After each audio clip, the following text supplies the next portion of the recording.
आज हम देखने लगे हैं कुंभ का मेला। अच्छा, बचपन से हम ये डिस्कस होता रहा कुंभ का मेले के बारे में, बड़ी बातें होती रही। कुंभ के मेले में गुम हो गए, कुंभ के मेले में जुड़वा भाई थे, जुड़वा बहनें थी, तब की घूमी नहीं है। कुंभ का मेला हमारे यहाँ पाकिस्तान में भी बड़ा फेमस है, लेकिन लगता है ये इंडिया में है। और अभी जो महाकुंभ है 2025, इसके बारे में कुछ तरह देखना चाहते हैं। इसकी हिस्ट्री में ज्यादा पता नहीं, बस सुना बहुत हुआ है, तो देखते हैं आप साथ में।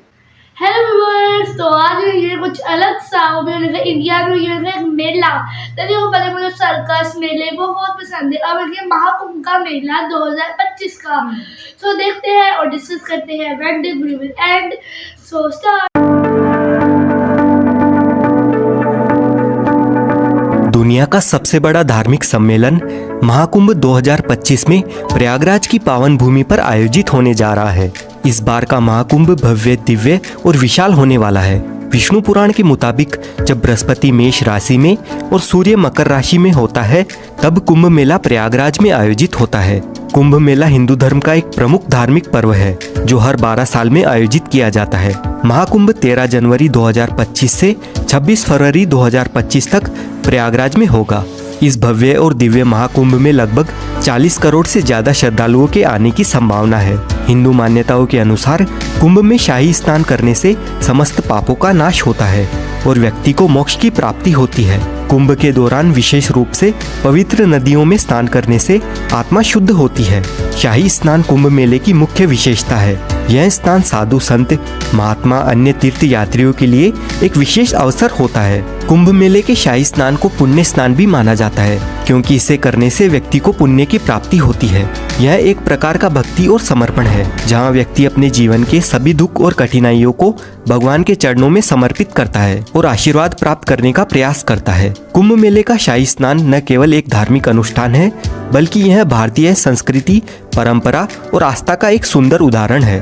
प्रयागराज में लगने वाले महाकुंभ का महत्व सबसे ज्यादा इसीलिए है क्योंकि प्रयागराज सबसे प्राचीन शहरों में से एक है और यहाँ विशेष रूप से 3 नदियों का त्रिवेणी संगम है। माँ गंगा, यमुना और अदृश्य माँ सरस्वती के संगम यानी मिलन बिंदु को त्रिवेणी संगम के नाम से जाना जाता है और इसी पवित्र त्रिवेणी संगम पर स्थित होने की वजह से इस स्थान को प्रयागराज कहा जाता है। पौराणिक ग्रंथों के अनुसार प्रयागराज तीर्थराज है, यानी सभी तीर्थों का राजा। प्रयागराज में प्रतिवर्ष माघ मेला, हर 6 वर्ष में अर्धकुंभ मेला और हर 12 साल में महाकुंभ का आयोजन होता है। तो दोस्तों, अगर आप भी 2025 के महाकुंभ में आना चाहते हैं तो आपको इस वीडियो में महाकुंभ के बारे में संपूर्ण जानकारी मिलेगी, जैसे आप प्रयागराज महाकुंभ 2025 में कैसे आ सकते हैं, महाकुंभ में रहने की और खाने पीने की क्या क्या सुविधा उपलब्ध रहेगी, एकदम सस्ते में आप कहां पर रुक सकते हैं और टेंट बुकिंग कैसे कर सकते हैं। साथ ही महाकुंभ के अलावा प्रयागराज में आप एक दिन में कहां पर घूम सकते हैं, शाही स्नान की तिथियां कौन सी है और महाकुंभ में घूमने का कितना खर्चा आएगा। ऐसी कंप्लीट इन्फॉर्मेशन आपको इस वीडियो में मिलेगी, तो वीडियो को अंत तक जरूर देखिए ताकि आपको महाकुंभ 2025 की सारी जानकारी समझने में आसानी रहे। और इसके साथ ही वीडियो को लाइक और चैनल को भी सब्सक्राइब कर लीजिए, क्योंकि ऐसे ही टूर गाइड वीडियोस और महाकुंभ 2025 से रिलेटेड वीडियोस आपको इस चैनल पर देखने को मिलते रहेंगे। इस बार का ये महाकुंभ 45 दिन तक चलने वाला है, यानी कि हर दिन यहाँ पर आपको 3 से 4 करोड़ लोग देखने को मिल सकते हैं। और इतने सारे श्रद्धालुओं के लिए महाकुंभ मेला क्षेत्र को 25 अलग अलग सेक्टर्स में बांटा गया है और इतने सारे लोग एक ही जगह पर गंगा स्नान तो नहीं कर पाएंगे, इसलिए 7 पक्के स्नान घाट भी बनाए गए हैं। और साथ ही कुंभ मेले का क्षेत्रफल 3200 हेक्टेयर से बढ़ाकर 4000 हेक्टेयर किया गया है, जहां पर कल्पवासियों के लिए तंबू बने हुए हैं और यहां पर मेले के दौरान कई कथावाचक मौजूद होंगे जो कि कथा करेंगे। उनके लिए पंडाल बने हुए रहेंगे, लोगों के खाने पीने, सोने और शौचालय की व्यवस्था भी रहेगी और बहुत सारी चीजों की फ्री सेवा रहेगी। अगर अभी भी आपको लग रहा है कि यह कोई छोटा मोटा कुंभ है, तो आप इसका अंदाजा इस बात से लगा सकते हैं कि इस महाकुंभ को हैंडल करने के लिए यानी सिक्योरिटी देने के लिए 37,611 पुलिसकर्मी रहेंगे और इस पूरे संगम को साफ सुथरा रखने के लिए 22,000 से ज्यादा सुरक्षा कर्मचारी होंगे। इसके अलावा कई NGO अपनी सेवा प्रदान करेंगे और इस पार से उस पार आने जाने के लिए गंगा यमुना की जलधारा पर 30 पीपा पुल का निर्माण हुआ है, जिसे पांटुल पुल कहा जाता है। यह मेला न केवल भारत के लिए बल्कि विदेशों से आने वाले लोगों के लिए भी एक महत्वपूर्ण अवसर है। ऐसे में प्रशासन ने इस भव्य आयोजन को सफल और सुरक्षित बनाने के लिए व्यापक तैयारियां की है। मेले में आने वाले श्रद्धालुओं के लिए यात्रा की व्यवस्था को सुचारू बनाने के लिए अलग अलग रास्ते निर्धारित किए गए हैं। प्रयागराज शहर के चारों ओर यातायात का प्रबंधन इस तरह से किया गया है कि लोगों को किसी भी तरह की समस्या का सामना नहीं करना पड़ेगा। प्रशासन ने शहर के अलग अलग हिस्सों में पार्किंग की व्यवस्था भी की है ताकि श्रद्धालु अपनी गाड़ियों को सुरक्षित स्थान पर रख सके। विशेष रूप से पीक डेज यानी शाही स्नान वाले दिनों में जब सबसे ज्यादा भीड़ रहेगी, तब श्रद्धालुओं को केवल 1 से 5 किलोमीटर तक पैदल चलना होगा और बाकी अन्य दिनों में आपको सिर्फ 1 किलोमीटर से ज्यादा पैदल नहीं चलना पड़ेगा। और सिर्फ महाकुंभ में आने वाले लोगों के लिए पूरे देश भर से 3000 से स्पेशल ट्रेन सहित 13000 से ज्यादा ट्रेन चलाई जाएगी और ट्रेन के साथ ही प्रयागराज में 7000 बस भी महाकुंभ के लिए चलेगी। इससे कुंभ में आने जाने के लिए आपको कोई भी समस्या नहीं आएगी। अब बात कर लेते हैं प्रयागराज कैसे पहुंचा जाए। देखिए, प्रयागराज में काफी सारे रेलवे स्टेशंस बने हुए हैं, जैसे Prayagraj junction, Prayagraj Rambagh, Prayag Sangam, Naini junction, Prayag Chheoki junction, Daraganj, Subedarganj, Bamrauli, Phaphamau junction और झूसी। अगर आपके यहाँ से इन रेलवे स्टेशंस तक ट्रेन आती है तो आप इनमें से कहीं पर भी आ सकते हैं, जो कि त्रिवेणी संगम से 7 से 8 किलोमीटर के डिस्टेंस पर ही है। वैसे सबसे नज़दीकी रेलवे स्टेशन की अगर हम बात करें तो प्रयागराज जंक्शन, प्रयागराज छिवकी, प्रयागराज रामबाग और प्रयागराज संगम ये नज़दीकी रेलवे स्टेशन है। प्रयागराज के लिए इंडिया के सभी मुख्य रेलवे स्टेशनों से रेल कनेक्टिविटी इजीली अवेलेबल है, तो आप बाय ट्रेन यहाँ तक आसानी से पहुँच सकते हैं। रेलवे स्टेशन तक आने के बाद संगम तक पहुँचने के लिए आपको रेलवे स्टेशन के बाहर से ही 20 रुपए के चार्ज पर शेयरिंग ई रिक्शा मिल जाएगा। प्रयागराज पहुँचने के बाद सबसे ज़रूरी बात रहती है यहाँ पर रहने की क्या सुविधा है और टेंट बुकिंग कैसे करें। तो अगर आप टेंट बुकिंग करना चाहते हैं तो आप ऑनलाइन इन 6 में से किसी भी एक वेबसाइट पर जाकर बुकिंग कर सकते हैं। सिर्फ इन 6 कंपनियों को ही यूपी सरकार की ओर से महाकुंभ में टेंट लगाने का टेंडर मिला है, तो आप गूगल पर किसी भी अन्य वेबसाइट से टेंट बुक ना करें। इसके अलावा आप अपनी सुविधा के अनुसार IRCTC के टेंट भी बुक कर सकते हैं। इन टेंट सिटी में टेंट बुकिंग के लिए आपको एक से बढ़कर एक पैकेज मिल जाएंगे। अगर आपका बजट अच्छा खासा है तो आप कोई भी पैकेज सिलेक्ट कर सकते हैं, जिसमें आपको रेलवे स्टेशन से या एयरपोर्ट से पिकअप और ड्रॉप की फैसिलिटीज़ के साथ ही लंच डिनर तक की फैसिलिटीज़ भी मिल जाती है। लेकिन इन टेंट के चार्जेस की शुरुआत एक दिन के लिए 10,000 रुपये से लेकर 80-90 हज़ार रुपये तक है, जिनमें सेमी डिलक्स, डिलक्स और लग्जरी डिलक्स कॉटेजेस शामिल है। और वहीं डॉर्मेट्री के लिए 1500 रुपये पर पर्सन के चार्जेस हैं, सिर्फ एक दिन के लिए। अधिक जानकारी के लिए आप कुंभ की इस ऑफिशियल वेबसाइट पर जाकर चेक कर लीजिए। वहीं अगर आप होटल में रुकने का प्लान बनाते हैं तो गूगल पर अलग अलग वेबसाइट है जहां से आप ऑनलाइन होटल बुकिंग भी कर सकते हैं। अगर आपका बजट टेंट या महंगी होटल बुक करने का नहीं है तो प्रयागराज में काफ़ी सारी सस्ती और अच्छी धर्मशालाएं भी बनी हुई है। इनमें भी आप अपने रहने की सुविधा का बंदोबस्त कर सकते हैं और ये धर्मशालाएं संगम के नज़दीक में ही स्थित है, तो आपको और भी सुविधा मिल जाएगी। और अगर आपका बजट बिल्कुल भी नहीं है या आपको रूम अवेलेबल नहीं मिलता है तो आप बिल्कुल भी निराश ना रहे।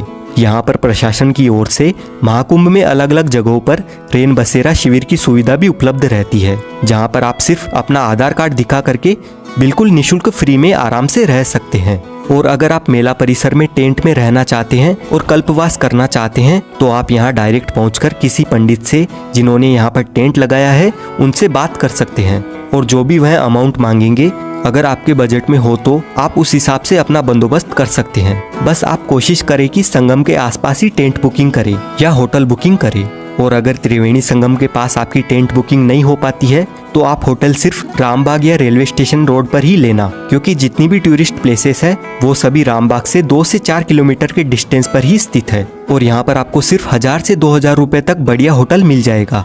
अब कुंभ मेले की महत्वपूर्ण तिथियों की बात करें तो 2025 में होने वाले महाकुंभ का आयोजन अत्यधिक भव्य और ऐतिहासिक होने वाला है। महाकुंभ जो भारत का सबसे बड़ा धार्मिक आयोजन माना जाता है, जिसमें करोड़ों श्रद्धालु देश विदेश से स्नान करने आते हैं और मोक्ष तथा पुण्य की डुबकी लगाते हैं। इस महापर्व में आस्था की डुबकी लगाने का हर एक स्नान विशेष महत्व रखता है, क्योंकि इन्हें धार्मिक दृष्टिकोण से बहुत ही पवित्र और लाभकारी माना गया है। जैसा कि हम सभी जानते हैं, महाकुंभ में स्नान की तिथियां ज्योतिष्य और धार्मिक मान्यताओं के आधार पर तय की जाती है और हर एक स्नान के पीछे एक धार्मिक मान्यता जुड़ी हुई है। पौष पूर्णिमा 13 जनवरी 2025 को महाकुंभ का आगाज होगा। अगले दिन मकर संक्रांति 14 जनवरी 2025 को होने वाला यह स्नान महाकुंभ का पहला प्रमुख स्नान माना जाता है। इस दिन गंगा, यमुना और सरस्वती के संगम में स्नान करना अत्यधिक पुण्यकारी होगा। फिर मौनी अमावस्या यानी 29 जनवरी 2025 को महाकुंभ का सबसे महत्वपूर्ण स्नान है। इस दिन गंगा, यमुना और सरस्वती के संगम में स्नान करना अत्यधिक पुण्यकारी होगा, जब सबसे ज्यादा श्रद्धालु पवित्र संगम में डुबकी लगाते हैं और मौन रहकर इस दिन स्नान करने से कहते हैं कि मानसिक शांति और मोक्ष की प्राप्ति होती है। उसके बाद 3 फरवरी 2025 को होगा बसंत पंचमी का दिन और इस दिन का स्नान खास तौर पर ज्ञान और बुद्धि की देवी माँ सरस्वती को समर्पित होता है। वहीं माघ पूर्णिमा 12 फरवरी 2025 के दिन संगम में स्नान करने पर व्यक्ति को जीवन में पूर्णता और शांति की प्राप्ति मिलने वाली है। आखिर में महाशिवरात्रि का पर्व 26 फरवरी 2025 को होगा और ये दिन भगवान शिव की आराधना के लिए बहुत ही महत्वपूर्ण माना जाता है और इसी स्नान के साथ कुंभ का समापन भी हो जाएगा। एक बात का आप ध्यान रखें कि जब भी जिस दिन शाही स्नान होता है उससे एक दिन पहले सारे प्राइवेट और पब्लिक व्हीकल की एंट्री बंद हो जाती है। तो अगर आप शाही स्नान के पर्व पर कुंभ में आना चाहते हैं तो ध्यान रखिएगा कि आपको एटलीस्ट किसी भी एक शाही स्नान के दिन से 2 दिन पहले पहुंचना होगा। सपोज अगर आप 14 जनवरी को स्नान करना चाहते हैं तो आप एटलीस्ट 12 जनवरी को मॉर्निंग में या आफ्टरनून तक यहाँ पर पहुँच जाए, ताकि आप अपने व्हीकल से या पब्लिक व्हीकल से महाकुंभ मेला परिसर तक पहुँच सके। अब आपको कुंभ की विशेष तिथियों और स्नान पर्व के बारे में तो पता चल गया, लेकिन ये कुंभ लगाया क्यों जाता है, इसके पीछे की कहानी क्या है, आइए जानते हैं। हमारे देश की आबादी इस समय 140 करोड़ है, लेकिन जरा अंदाजा लगाइए कि आज से 200 साल पहले कितने लोग कुंभ में आते थे। साल 1796 के कुंभ मेले में 25 लाख लोगों ने संगम में डुबकी लगाई थी। उस समय इलाहाबाद पर अंग्रेजों का कब्जा था और इस मेले में आई भीड़ को देखने के बाद अंग्रेजों ने प्रयागराज में डुबकी लगाने पर टैक्स लगा दिया था। ईस्ट इंडिया कंपनी के रिकॉर्ड में हमें पता चलता है कि साल 1806 में कंपनी ने हर व्यक्ति पर 1 रुपए का टैक्स लगा दिया था और उस समय 1 रुपए में एक आदमी के पूरे महीने का जीने का खर्चा चल जाता था। पौराणिक कथाओं के अनुसार ऐसा माना जाता है कि ऋषि दुर्वासा ने सभी देवी देवताओं को श्राप दे दिया था। इससे देवताओं की शक्तियां चली गई। देवताओं की कमजोरी का फायदा उठाकर राक्षसों ने स्वर्गलोक पर कब्जा कर लिया। फिर जब ब्रह्मा जी के पास देवताओं ने मदद की गुहार लगाई तो ब्रह्मा जी ने अमृत पान करके अपनी शक्तियों को वापस पाने की सलाह दी, लेकिन यह काम करने में मुश्किल यह थी कि उसे पाने के लिए देवताओं को राक्षसों की मदद लेनी थी। फिर देवताओं ने भी यही किया। उन्होंने राक्षसों से मदद लेकर बदले में आधे अमृत को देने की बात कही और सभी राक्षस इस डील को मान गए और फिर होती है अमृत की खोज में समुद्र मंथन की शुरुआत। बड़ी मेहनत के बाद समुद्र मंथन से अमृत की प्राप्ति हुई, लेकिन जैसे ही अमृत निकला देवता और राक्षस दोनों में अमृत को पूरा हड़पने की होड़ मच गई। इसके बाद देवता राक्षसों की आंखों में धूल झोंककर अमृत पाने में कामयाब हो गए और वह अमृत लेकर दौड़ पड़े। राक्षसों ने भी हार नहीं मानी और पूरे 12 दिनों तक उनका पीछा किया। इसी भागने भगाने में कलश से 4 अमृत की बूंदें स्वर्ग से धरती पर गिर गई।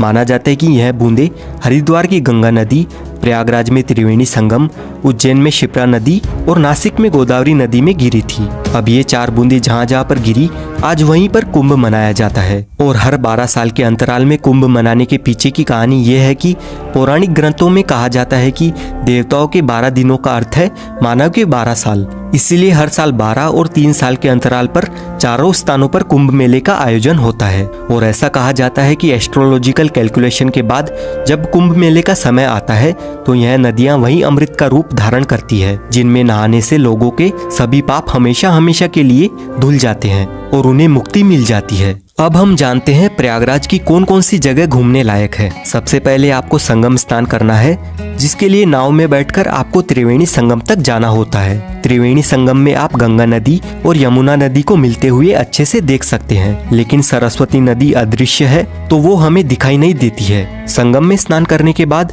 आप आ जाए इस अकबर के किले में। इस किले के अंदर है ये अक्षयवट, जो कि इतना प्राचीन है कि 4 युगों से भगवान विष्णु से लेकर 5 पांडव यहाँ तक आ चुके हैं। यहीं पर पातालपुरी मंदिर बना हुआ है, जिसका इतिहास काफी रोचक है और यहाँ से पास में ही श्री बड़े हनुमान जी का मंदिर है।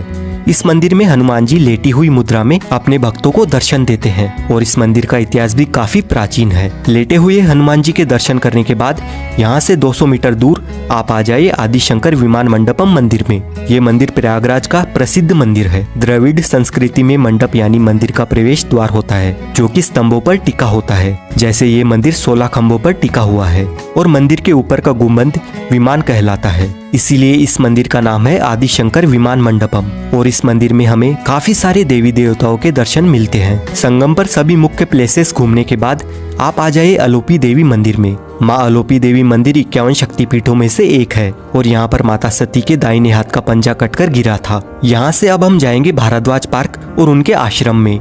लेकिन वहां जाने से पहले दोस्तों, अगर आप लंच करना चाहेंगे तो प्रयागराज में काफी सारे रेस्टोरेंट्स मिल जाएंगे, तो आप यहां पर लंच, डिनर और ब्रेकफास्ट कर सकते हैं। अब दोस्तों, भारद्वाज आश्रम के आसपास ही बाकी की टूरिस्ट प्लेसेस मौजूद है और सबसे पहले हम जाएंगे भारद्वाज पार्क। यहाँ पर आपको भारद्वाज मुनि की बड़ी सी मूर्ति देखने को मिलती है और साथ ही इस पार्क में हमें भारद्वाज आश्रम की छोटी सी झलक भी दिखाई देती है। और यहीं से 250 मीटर दूर भारद्वाज आश्रम स्थित है। अपने वनवास के दौरान श्री राम जी सबसे पहले यहाँ पर आए थे। भारद्वाज मुनि का ये आश्रम त्रेता युग का है और कहा जाता है कि कुंभ मेले के प्रवर्तक भी भारद्वाज मुनि ही थे। भारद्वाज आश्रम के पास में ही आनंद भवन बना हुआ है। यहाँ की एंट्री टिकट 30 रुपए और 100 रुपए की है।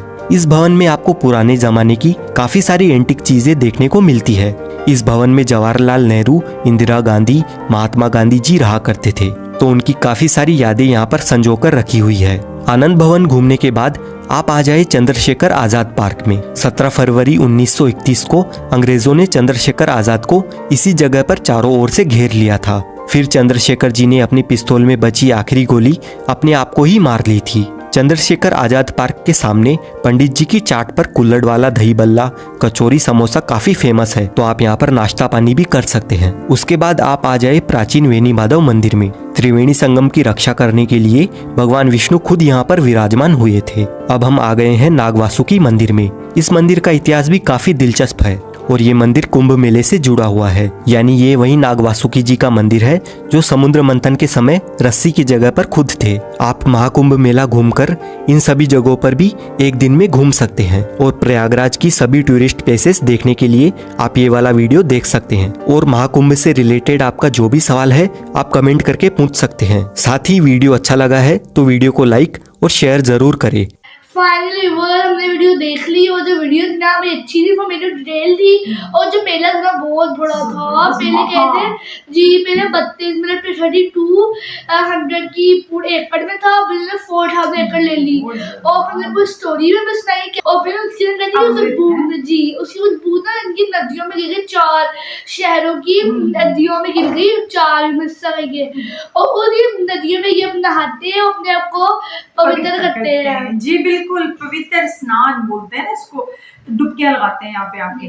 तो महाकुंभ इसलिए कहा गया है कि हर 12 साल बाद ना ये कुछ स्पेशल इवेंट इनका होता है। वैसे तो नॉर्मली मेले वगैरह वहाँ पे लगते रहते हैं जी, तो इतना ज्यादा सबसे बड़ा एक वहाँ का त्योहार समझ ले, बहुत बड़ा वहाँ पे, जहाँ पे ये सारे पवित्र होते हैं ना, स्नान करते हैं, डुबकियां लगाते हैं और मुख्तलिफ जगहों में इनको लेके जाया जाता है। अच्छा, और कितने टेंट वाला सिस्टम, इन्होंने एक एक इन्फॉर्मेशन आपको दे दी है कि आप वहाँ कैसे पहुंच सकते हैं, कहाँ पे रह सकते हैं। अगर आपके पास कुछ भी नहीं है, बिल्कुल मतलब पैसे के बगैर है, तो तब भी आप, हाँ जी, आप फ्री में भी यहाँ पे रह सकते हैं, वरना आप फिर वो VIP अपना सेटअप, हाँ। तो उसके बाद कहते हैं पंडित हैं, उनसे आके मिल लें, उनसे आप डिस्कस कर लें, फिर ट्रेन बाय रोड जैसे जैसे आ सकते हैं, जितना जितना सफर है, इससे ज्यादा डिटेल और क्या हो सकता है।